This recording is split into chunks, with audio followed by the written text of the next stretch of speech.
अस्सलाम वालेकुम नाज़रीन। आज हम माशरे की बेरारवी के बारे में बात करेंगे कि हमारा माशरा बेरारवी का शिकार क्यों है।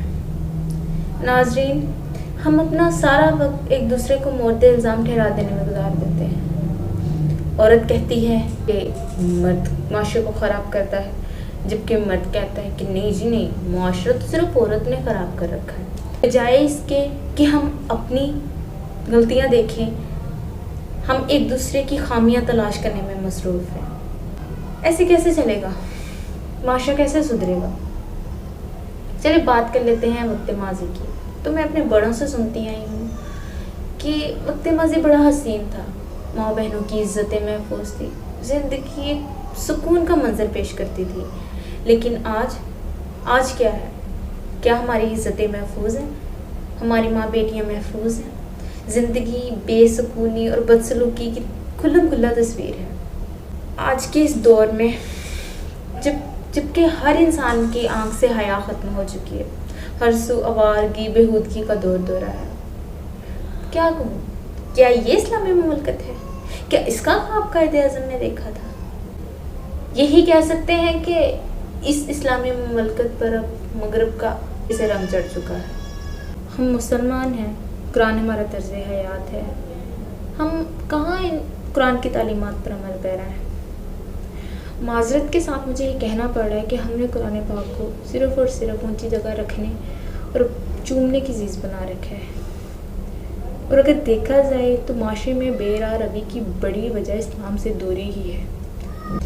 और अगर मैं यहाँ ये बात करूँ ना कि बेपर्दगी ही सारी फसाद की जड़ है, तो ये बात कुछ कारामद ना होगी। और अगर मैं ये भी कह दूँ कि बेपर्दगी इसकी वजह नहीं है, तो ये बात भी हाज़मा ख़राब करती है। बेपर्दगी अगर इसकी वजह है तो नन्हे मासूम फरिश्तों का क्या? तो पर्दा नहीं उतरा, फिर वो किन दरिंदगी का शिकार होते। तो मसला सिर्फ बेपर्दगी का नहीं है, बल्कि हमारी सोच की पस्तियों का है, हमारे दीन से दूरी का है। और हमें इस गंदगी के मादे को ख़त्म करना है जो हमारे जहनों में बैठ चुका है। कुरान का रास्ता ही एक वाहिद रास्ता है जो हमारे ज़हनी फितूर को दूर कर सकता है, इस गंदगी को धो सकता है, इसको ख़त्म कर सकता है। कुरान करीम में अल्लाह ताला ने फरमाया है कि मर्द अपनी नज़र नीचे रखे, औरत अपनी नज़र नीचे रखे, और अपनी जीनत को ज़ाहिर ना करे और अपनी असमत की हिफाजत करे। और पर्दे के बारे में एक और जगह है कि हज़रत अबू दाऊद की रिवायत में रसूल करीम सल्लल्लाहु अलैहि वसल्लम ने औरतों को एक किनारे पे चलने का हुक्म दिया है, और एक मर्द को दो औरतों के दरमियान चलने से मना फरमाया है। पर्दे के हुक्म के मुताबिक मर्द के लिए गैर महरम औरत को बुरी नीयत से देखना तहरीमन, जबकि बगैर किसी नीयत से देखना कराहतन बयान फरमाया गया है। चलिए हम बात कर लेते हैं आज के दौर की औरत की। तो मैं आज के दौर की औरत को कहना चाहूँगी कि मेरी बहनों, इस्लाम ने तुम्हें चिराग खाना बनाया है, ना कि शमाए महफिल। लेकिन आज के दौर की औरत तो बनना ही शमाए महफिल चाहती है। आज की दौर की औरत तो इस बात को मानने से कतई इनकारी है। वो सिर्फ आज़ादी चाहती है, एक नंगी आज़ादी। माजरत के साथ मैं ये अल्फाज यूज़ कर रही हूँ, लेकिन यही हकीकत है, यही हमारा माशरा है। अगर आज के दौर की औरत को कह दिया जाए ना कि बहन सर पर दुपट्टा ले लो, कपड़े पूरे पहन लो, तो वो ये कहेगी कि नहीं जी, हया तो सिर्फ नज़र में होती है। तो क्या तुम उम्महातुल मोमिनीन से खुद को ज़्यादा औलातर समझती हो? माज़अल्लाह, क्या उनकी आंखों में हया नहीं थी? सारी हया तुम्हारी आंखों में उतर आई है। तो ये किस बात को जवाब बनाकर तुम पर्दे की बात करती हो कि मैं पर्दा नहीं करती?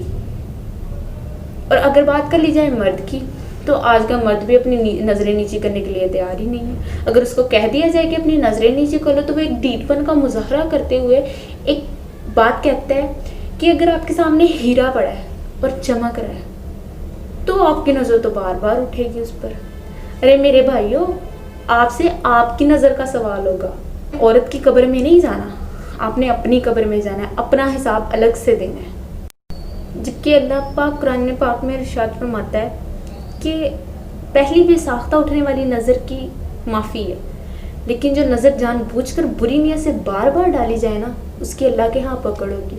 लेकिन आज का मर्द इस बात को सुनने के लिए तैयार ही नहीं है। معاشرے کے دو اہم عنصر مرد اور عورت ہیں، اور دونوں ہی اپنے آپ کو ٹھیک کرنے کے لیے تیار نہیں ہیں۔ تو جہاں معاشرے کو یہ دونوں خراب کرتے ہیں، وہاں لا اور آرڈر بھی کسی سے پیچھے نہیں رہتا۔ ہماری لا قانونیت اس حد تک بڑھ چکی ہے کہ مجرم کے اندر سے سزا کا خوف ہی ختم ہو چکا ہے، اس کا دل ہی نہیں کانپتا کچھ بھی کرتے ہوئے۔ وہ اس قدر نہ ڈر ہو چکا ہے کہ وہ اتنی ساری بچیوں، معصوم بچیوں کا ریپ کر لیتا ہے اپنی نفسانی خواہشات کو پورا کرنے کے لیے، لیکن اس کے اندر اتنا خوف نہیں ہوتا کہ کبھی اس کو پکڑ لیا جائے گا۔ وہ یہ سوچ کے کہتا ہے کہ لے ہمیں کس نے پکڑ لینا ہے، اور یہی قانون ہے، نہیں پکڑا جاتا۔ یہ ہے ہماری اسلامی مملکت؟ کیا یہ ہے ہمارا نیا پاکستان؟ کہاں ہے ہمارا وزیر اعظم؟ کیا اس کو روز کے اتنے کیسز نہیں نظر آتے؟ کیا وہ نہیں دیکھتا کہ ہر روز ایک نئی بچی درندگی کا نشانہ بن رہی ہے، ایک معصوم بچی ہر روز قتل کی جاتی ہے؟ کیا روز محشر اس سے یہ سوال نہیں پوچھا جائے گا کہ اس کی حکومت میں کتنی معصوم کلیاں مرجھا گئی، کتنے معصوم بچیوں کا ریپ کیا گیا اور انہیں بے دردی کے ساتھ قتل کیا گیا؟ اگر ہماری حکومت مضبوط لا اور آرڈر بنائے اور عورتوں کی فحاشی اور عریانی پر پابندی لگائے تو ہماری کئی معصوم بچیاں اس عذاب سے بچ سکتی ہیں۔ وہ کہتے ہیں نا کہ جے کھیت بچانا ہوئے تو ایک ادا کان ٹنگنا پیندا، تو یہی بات ہے۔ اگر آپ کو معاشرے کو بچانا ہے تو آپ کو ان کو سرعام پھانسی لگانا ہوگی، اور باقی ہم معاشرے پہ بھی فرض ہے کہ ہم اپنے بچوں کی تربیت میں دینی تعلیمات لے کر آئیں اور انہیں بتائیں کہ یہ سب غلط ہے، اور انہیں اچھے اور برے کی تمیز بتائیں، تو ہمارا معاشرہ اچھا ہو سکتا ہے۔